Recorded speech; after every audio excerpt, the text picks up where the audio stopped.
The plate hit me before I even understood my son had thrown it. In that split second, surrounded by stunned guests and the echo of shattering porcelain, I realized the line between love and betrayal had finally collapsed. The wound was not the bruise forming on my skin, but the truth I could no longer ignore. Someone I raised, someone I trusted, had tried to erase my voice, my worth, my very place in this world. That moment did not break me. It woke me, and everything that followed began with that single, violent crack in the room. Before we dive into today's story, take a moment to share where you're tuning in from. We love seeing how our stories connect people from all around the world. Your comments and thoughts bring this community to life, and we're so grateful to have you on this journey with us.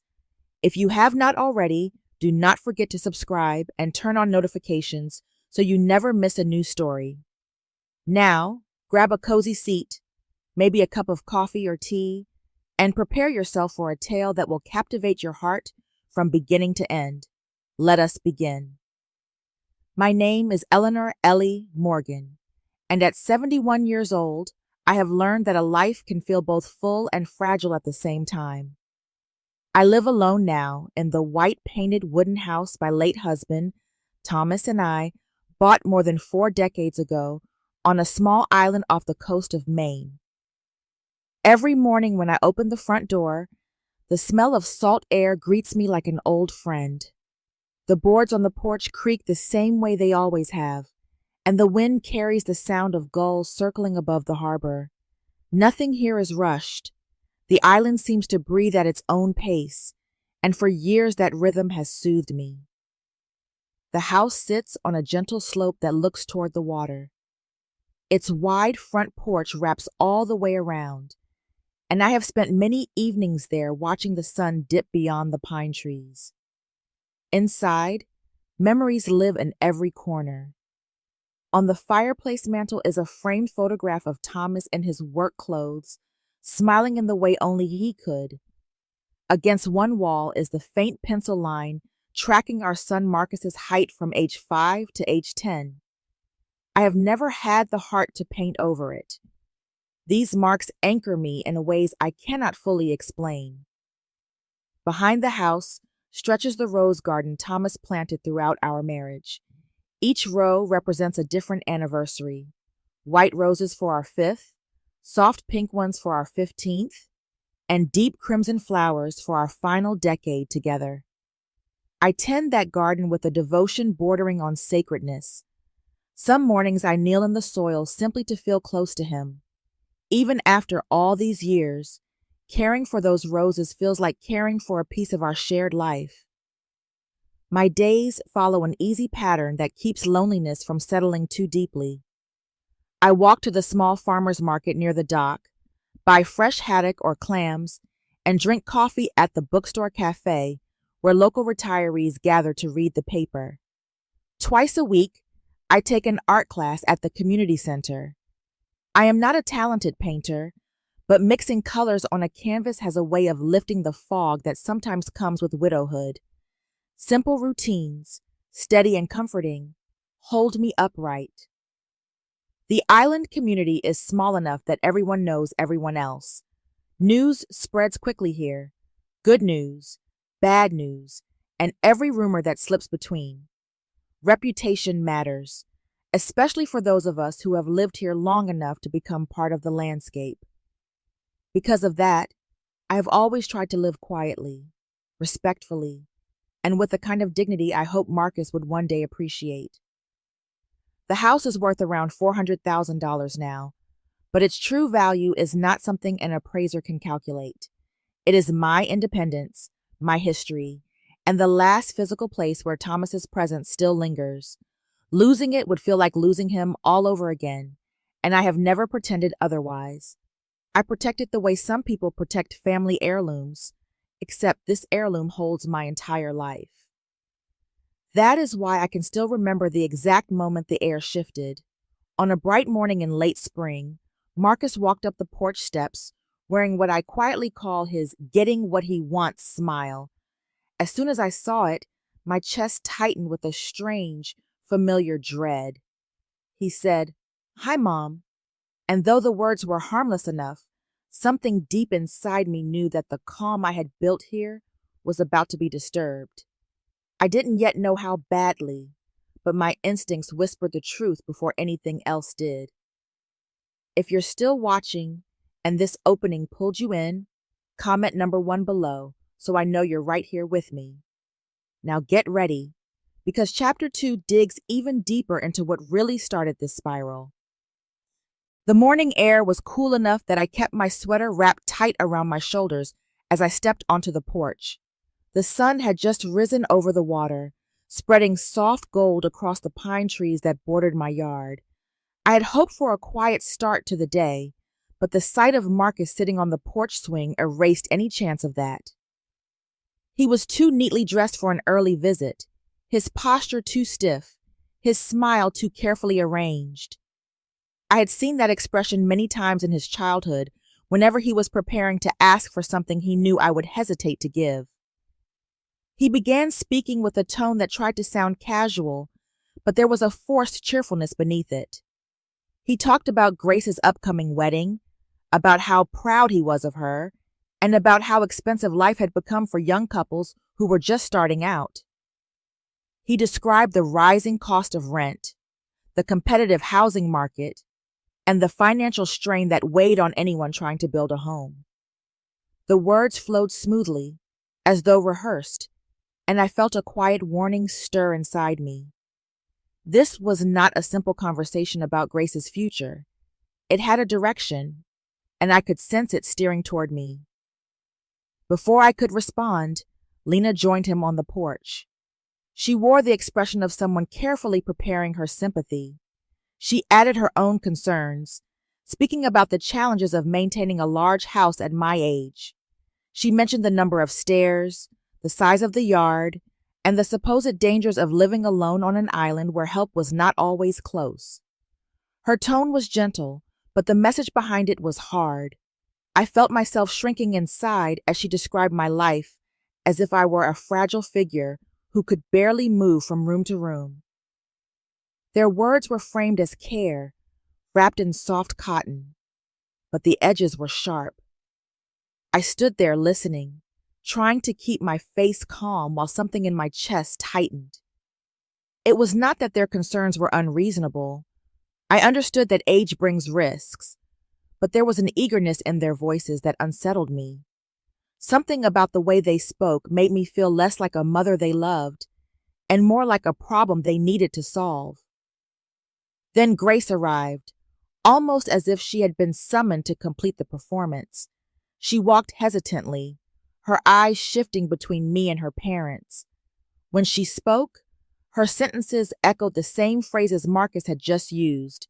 I could tell she was trying to be respectful, but her words sounded like lines memorized from a script someone else had handed her.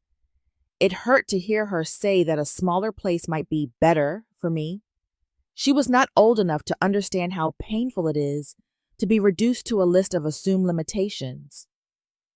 As she spoke, memories of Thomas drifted through my mind. I pictured him reading the newspaper at our kitchen table, the afternoon sun warming his shoulders. I heard the echo of Marcus's childhood laughter bouncing across the living room. These memories anchored me, reminding me that the home they were so eager to take from me was more than a structure. It was the last piece of the life I had built with my husband. It was everything familiar and everything safe. So I told them I would not leave. I said it calmly but firmly, and the air shifted the moment the words left my mouth. I saw the impatience flicker behind Marcus's smile, saw the disappointment tighten Lena's jaw, and saw Grace lower her eyes. A chill moved through me as I realized this conversation was only the beginning. Their faces told me that the pressure would not end here. If you're still watching and the tension is building for you too, comment number 2 below to let me know you're following every step. Now let's move on to Chapter 3, where the first real crack finally appears. For weeks after that tense afternoon, Marcus began visiting my home with a frequency that felt less like affection and more like surveillance. He appeared without warning, sometimes early in the morning when the sky was still gray, sometimes in the middle of the afternoon when I was tending my garden, and sometimes late in the evening when I had already changed into my nightgown. Each visit came wrapped in a thin layer of polite concern, but beneath it pulsed something colder. His presence no longer comforted me. Instead, it pressed down on the walls of my home, making the place feel smaller each day. At first, I tried convincing myself that I was imagining things, but the subtle disturbances inside the house told another story.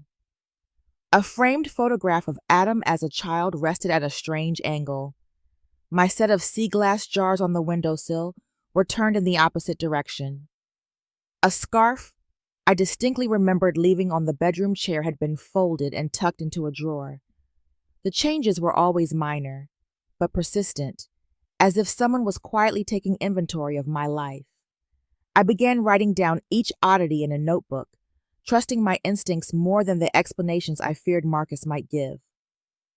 One quiet morning, while sorting through a drawer of old utility bills, I discovered a thin stack of papers wedged tightly between envelopes. At first glance, it looked like another set of insurance forms or tax records, but when I pulled it free, my breath caught. It was a preliminary draft of a property transfer agreement, and near the bottom sat a shaky, awkward attempt at my signature. For a moment, all sound seemed to drain from the room. The paper trembled in my hands as a wave of cold disbelief washed over me. Someone had tried to imitate my name. Someone inside my home.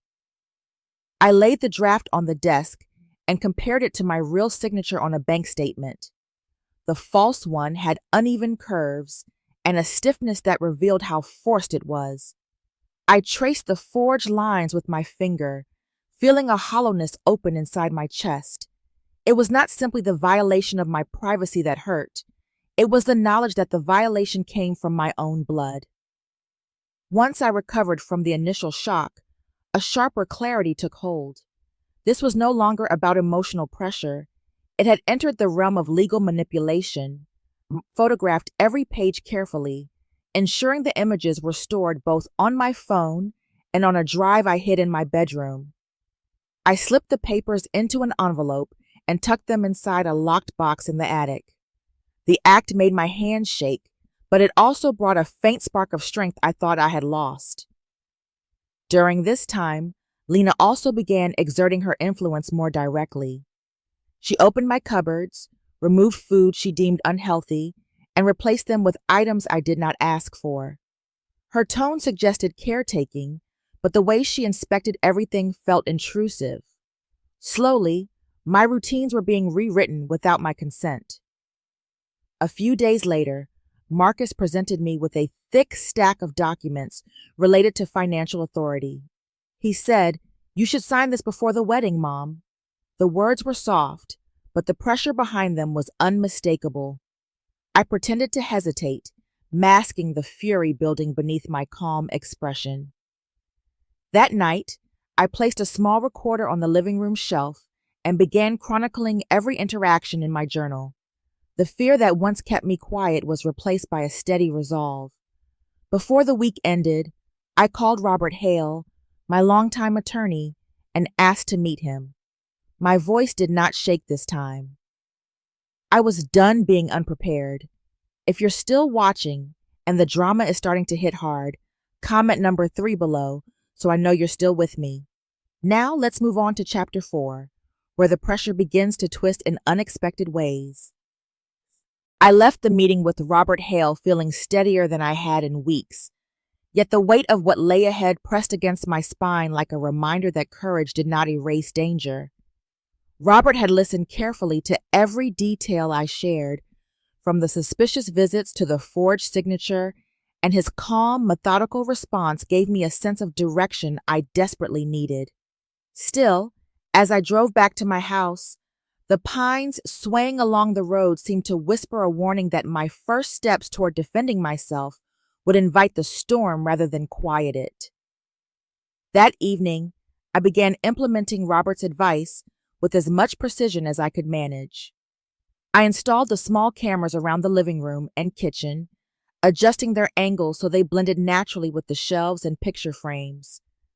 My hands trembled slightly with the fear of being discovered, but the act of securing my space made me feel less like prey and more like someone reclaiming her home. I also placed a discreet recorder behind a stack of old books in the sitting room, where Marcus tended to linger during his visits. The small red indicator light blinked once, then vanished under the darkness of the leather covers. Next, I opened a new savings account at a different bank, the sterile smell of the office strangely comforting as I signed documents that would keep a portion of my money out of reach from any prying eyes. The clerk, unaware of the storm unraveling in my family, smiled warmly as she handed me the new information card. I slid it carefully into my wallet and felt a faint sense of control return. My efforts, however, did not unfold as seamlessly as I hoped. The first setback came when Marcus arrived at the house unannounced, while I was still adjusting one of the new cameras above the fireplace. He stepped into the living room so abruptly that I nearly dropped the device. I muttered something about dusting, but the suspicion in his eyes lingered before he nodded and walked into the kitchen. My heart hammered in my chest long after he left. A day later, the recorder slipped from its hiding place during an unexpected conversation with Lena. I nudged it back into position with my foot, forcing a composed expression even as panic crawled through me. I realized then how fragile this operation was. One wrong move, one moment of carelessness, and the entire plan could crumble. Lena was already growing more observant. She questioned my calmness, as if waiting for a sign that my mind was beginning to slip. Her eyes scanned the counters and shelves with a kind of clinical curiosity that left my skin prickling. As the days passed, the pressure intensified. Marcus began calling twice a day, under the guise of checking in, but each conversation circled back to his insistence that I sign the documents before the wedding. Lena continued rearranging my kitchen, policing my food choices, and speaking to me with a gentle firmness that felt more like training than caring. Their persistence gnawed at my sanity. Even with my lawyer's support, I felt cornered, as though their strategy was to wear me down until I surrendered out of exhaustion. By the end of the week, whispers began circulating among neighbors. One mentioned that Marcus had expressed concern about my forgetfulness. Another asked if I was feeling well after hearing I had become easily confused. Their campaign had expanded beyond my walls. It was clear my initial efforts would not be enough. I knew then that the fight ahead would require more strength, more patience, and more resolve than I had ever imagined. If you're still watching and the story is gripping you tighter, comment number 4 below to show you're staying with me. Now get ready, because Chapter 5 is where everything explodes. The days leading up to Grace's wedding carried an atmosphere so strained that even the quiet stillness of the lake outside my window felt altered. The island breeze, usually soft and soothing, carried a sharpness that mirrored the tension rising inside my home. Marcus and Lena appeared more frequently, no longer bothering to disguise their impatience. Their visits came in short, abrupt knocks, followed by the determined footsteps of people racing against a deadline of their own creation. I could sense the urgency in the way Marcus tapped his fingers on any surface he stood near, as though counting down the hours. Their once gentle tone was gone. Now they spoke with clipped politeness, insisting that everything needed to be settled before the wedding. The pressure weighed heavily on my chest, but I kept my face calm. Inside, I felt the ground shifting beneath me, warning that something irreversible was about to take place.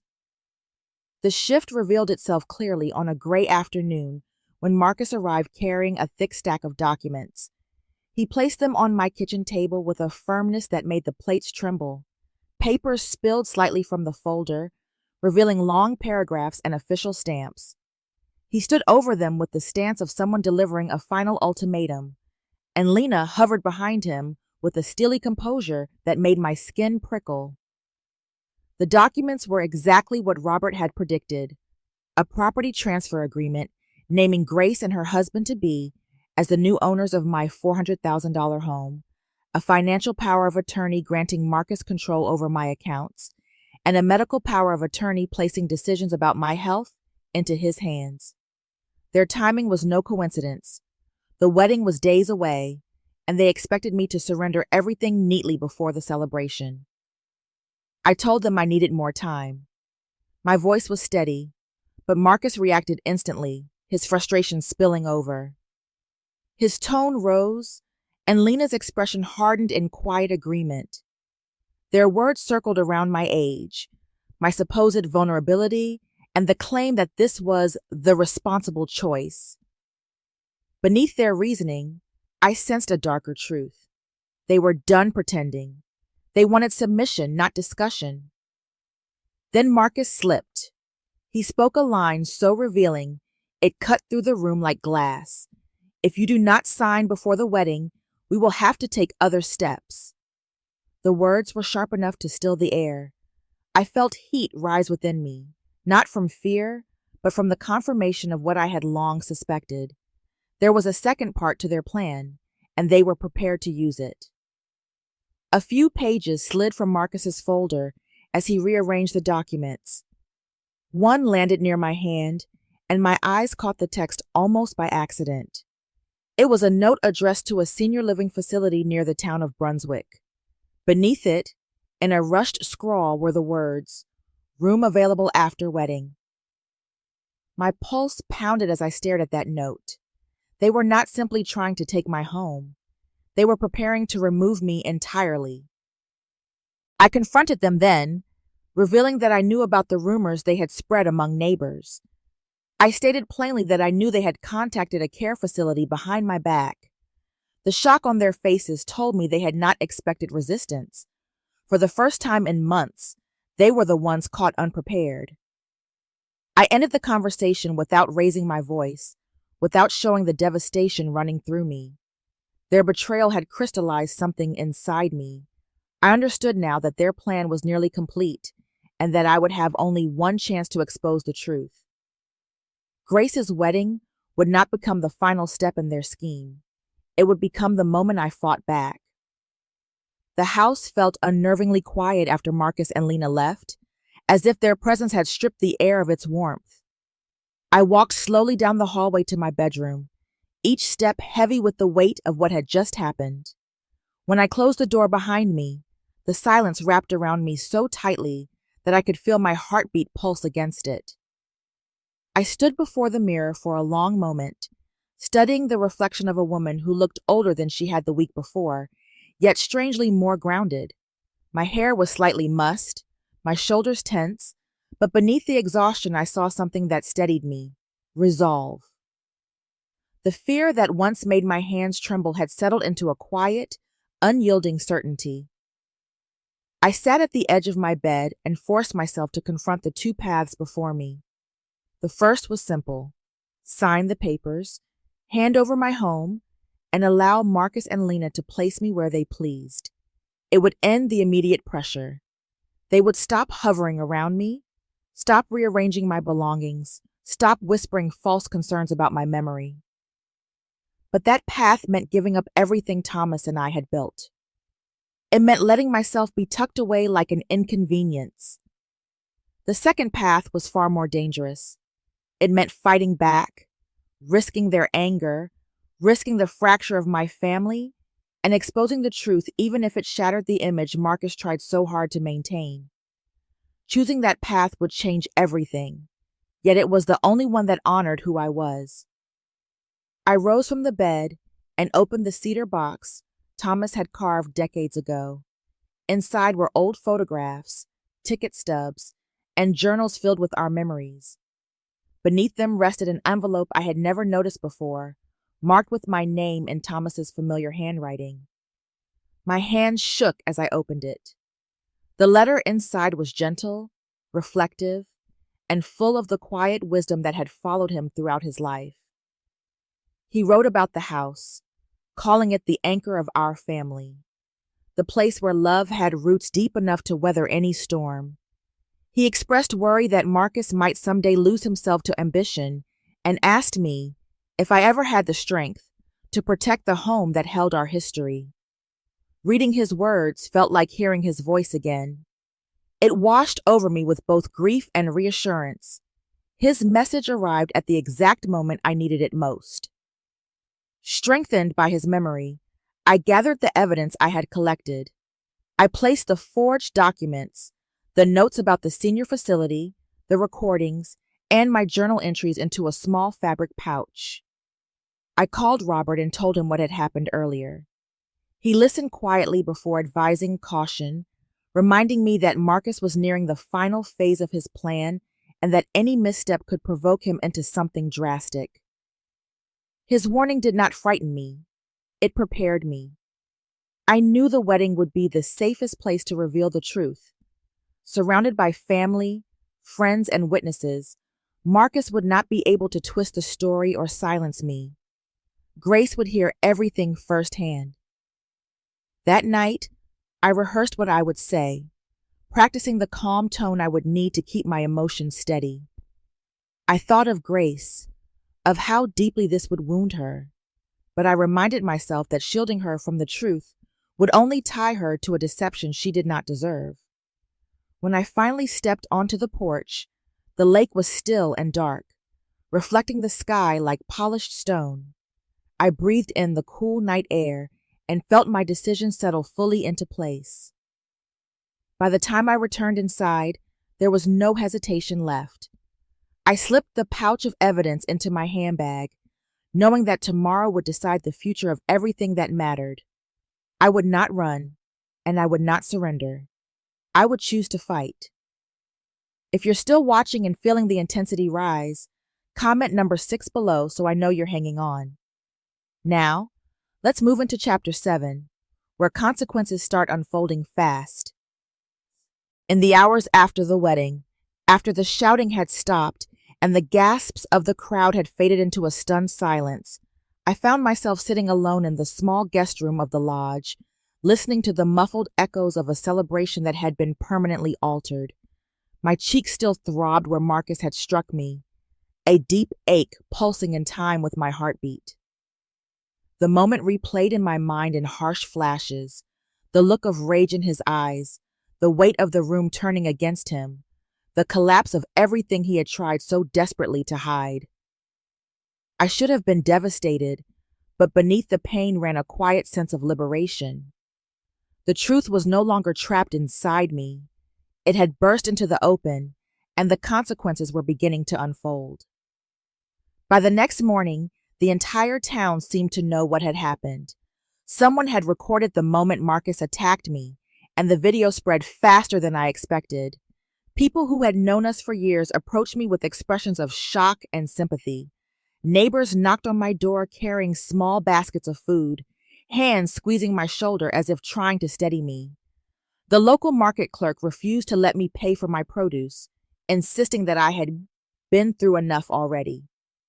For the first time in months, I felt seen, not as a fragile woman slipping into confusion, but as someone who had fought against manipulation and survived.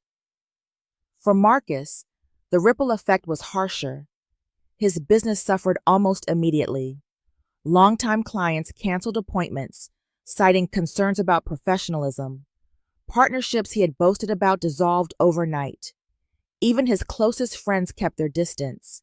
In a small coastal town like ours, reputations were built slowly and destroyed instantly. His downfall unfolded exactly the way he had feared mine would, and the irony was not lost on me. Yet the most painful consequences were within the family. Grace was heartbroken. The joy of her wedding day had been eclipsed by the realization that her parents had lied, manipulated, and plotted behind closed doors.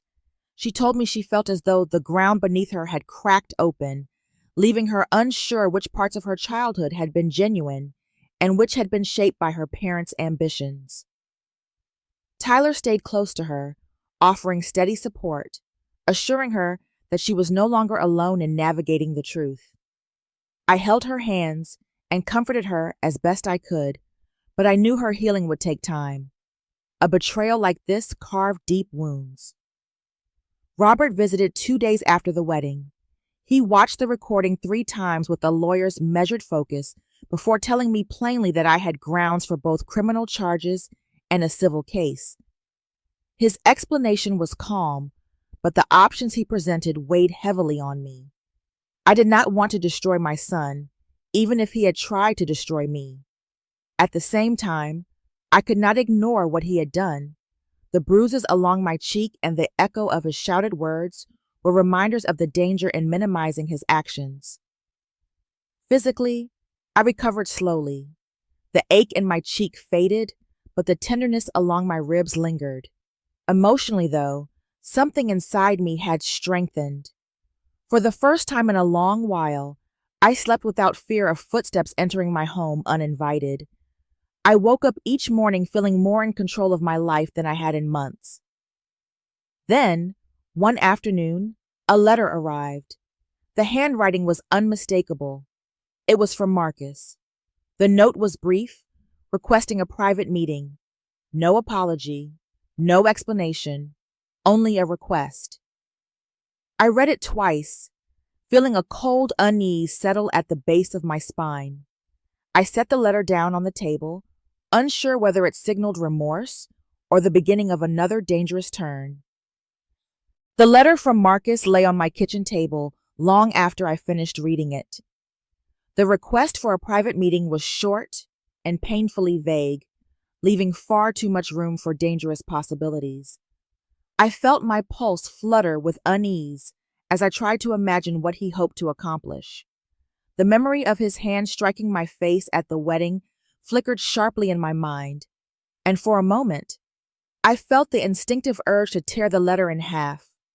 But I did not. I knew better now. Impulse was his tactic, not mine. I folded the letter carefully and slipped it into my bag before driving to town to see Robert. We sat across from each other in his office, and I watched his expression shift as he read Marcus's words. Robert always had a calm presence, but today he seemed more alert, as though assessing the risk hidden between the lines.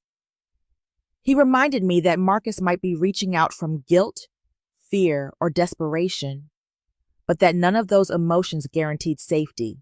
Robert explained that manipulative people often turn to emotional pressure once their more elaborate plans failed. He stressed the need for caution and outlined clear rules. Meet Marcus only in a public space, avoid going alone, refuse to sign anything, and document the conversation. I nodded slowly, absorbing each instruction. This time, I would not be blindsided. 2 days later, I chose a lakeside cafe crowded with weekend visitors. I arrived early, the small recorder tucked securely inside my coat pocket. The hum of conversation around me felt protective, a barrier between myself and whatever Marcus might attempt. When he walked through the door, I barely recognized him. His shoulders slumped, his face drawn, and his eyes clouded with exhaustion.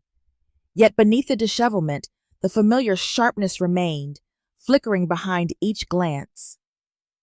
Marcus sat down across from me, taking a long moment before speaking. His words came out in a practiced mixture of regret and justification. He talked about financial strain, the pressure of supporting his family, and his misguided belief that securing my house for Grace's future was an act of responsibility. He spoke of stress and sleepless nights, of fear that I was becoming vulnerable. I listened in silence, hearing the excuses, but not the accountability. When he finally apologized, the words lacked weight. They drifted across the table like a gesture meant to soften me, not to heal what had been broken. I kept my tone steady, even as a part of me trembled with the memory of betrayal. I explained calmly that I would no longer entertain pressure of any kind. I stated clearly that I would not sign over my home, that I would not accept manipulation disguised as concern, and that any further attempts to control or intimidate me would lead to legal consequences. The firmness in my voice did not rise from anger. It rose from self-respect freshly reclaimed. Marcus's composure cracked. His expression twisted between resentment and sorrow, as if he was struggling to choose which version of himself to show me. Eventually, the resentment faded, leaving him looking strangely small. His eyes grew wet, and for the first time, he admitted aloud that he had been overwhelmed by ambition and fear. The admission did not erase the damage he caused, but it revealed the fractured human beneath the cold calculations. When I stood to leave, the heaviness that had hung on my shoulders for months felt lighter. I did not forgive Marcus, not fully, but I had taken back my power. I walked out of the cafe into the orange glow of late afternoon sunlight reflecting across the lake. For a brief, quiet moment, I felt the world open again. Returning home, I stepped through my front door and sensed a shift inside myself. The house felt solid, mine, unthreatened. I brewed a cup of tea and sat by the window, watching the water ripple beneath the softening sky. It occurred to me that healing had begun, not when the truth was exposed, but in the moment I finally chose myself over fear. If you're still watching and the story has you completely invested, comment number 8 below to let me know you're with me until the end. Now, let's move into the final chapter, where everything comes full circle. The morning after Emily's wedding felt strangely quiet, as if the entire world had taken a deep breath and was unsure whether to release it. I woke with a dull ache behind my eyes, the kind that comes after a night filled with too much emotion and too many memories crashing together. The events of the reception replayed in my mind with an uncomfortable clarity. Daniel's rage, the plate breaking against my shoulder, the gasps from more than 100 witnesses. It was painful, humiliating, and yet, in a strange way, liberating. Everything he had tried to hide was now out in the open. There were no more masks left for him to wear. Word spread quickly in the small coastal community of Harbor Point. People who had once greeted Daniel and Lily warmly now kept their distance.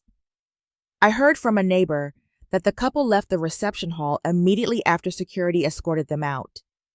Since then, their house had remained dark, their cars unmoved.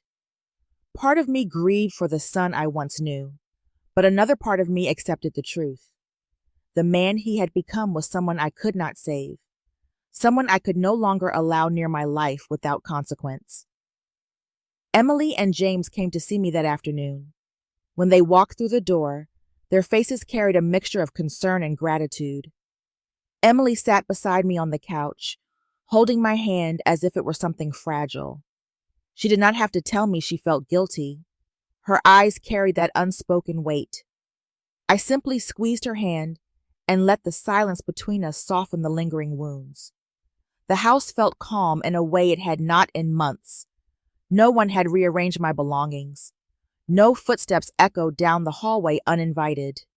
It was finally mine again. Later that week, Robert, my attorney, visited with an update. He laid out the legal protections we had secured. My home was safeguarded, my autonomy documented through medical evaluations, and every recording archived. He told me that if Daniel attempted to pursue guardianship or financial control, he would fail. When he asked whether I wanted to press charges, I hesitated.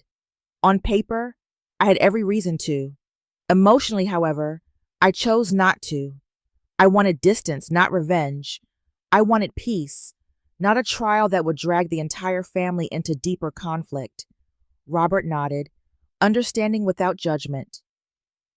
As the days passed, I slipped back into a rhythm I had forgotten I loved. Morning walks along the shoreline, afternoons tending the garden behind the house, evenings spent reading by the lamp my husband once repaired with his own hands. Every simple act felt like reclaiming a piece of myself that had been threatened.